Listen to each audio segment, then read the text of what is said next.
We just go straight into it? No intro? Oh, sorry. Yeah. Okay. So this one. Jeez, dude. I know. I'm just kidding. So this social media clip is very interesting. It's about how to close high ticket sales using a very interesting tactic. Just wait and see what it is. Hormozy was like, hey, can I bring one of the portfolio companies? And I was like, yeah, of course. And he's like, this guy's got a fitness offer. It's an $8,000 ticket, and he's closing at 75%. And I was like, shut the f up. I was like, all right. I'm like, definitely bring him. And I'm like, I want to meet this guy.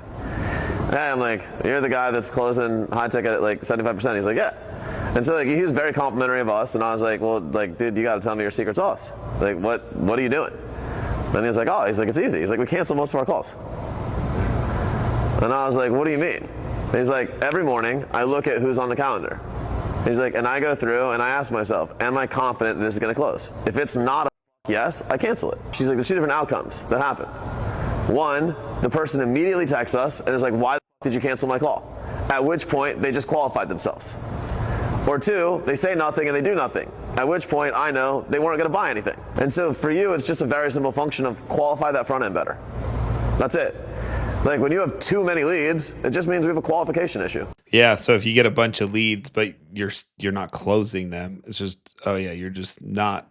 What's an actual qualified lead? Like you need to define the terms of qualified lead. If you like, the interesting thing about this, if you have that many unqualified leads, you probably need to address it earlier in the process. Yeah, like on how you're getting the leads is what you're saying. And the messaging that you're presenting to people that are visiting your website before they decide to fill out a form. Right. So there's different things you can do. And I mean, there's tools in like HubSpot that you can use to help kind of give ratings depending on what people fill out in the form. And it's very interesting. So like that way, when they come through, you can see, hey, this is a really highly qualified lead based off of the answers they gave.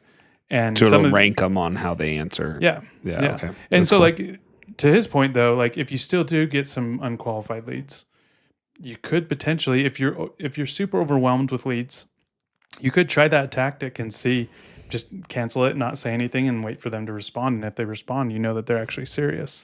Yeah. Just kind of an interesting tactic.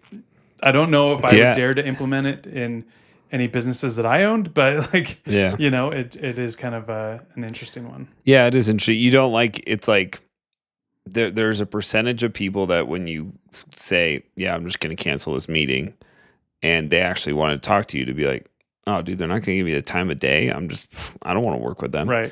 But they were actually kind of planning it. But I think that's probably a smaller percentage than the amount of filtering. Like for them, it's probably like if I lose one, but I'm getting rid of 60 meetings that I didn't need to do because none of them were going to do it. And maybe I lost one that would have done it.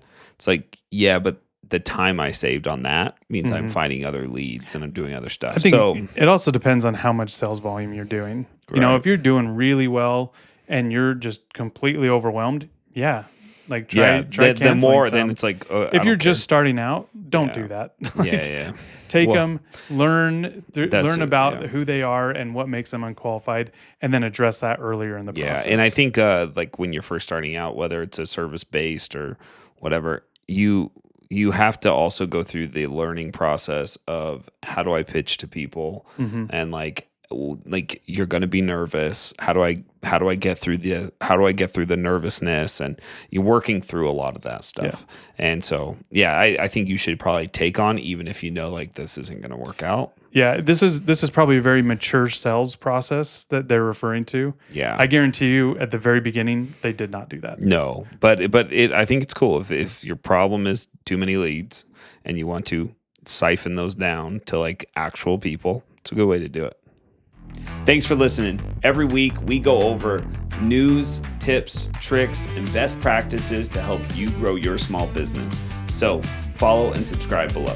For more information, check out our website at launchingpros.com, where you get access to a bunch of free resources and courses designed to launch and grow your business online. Check out the links below.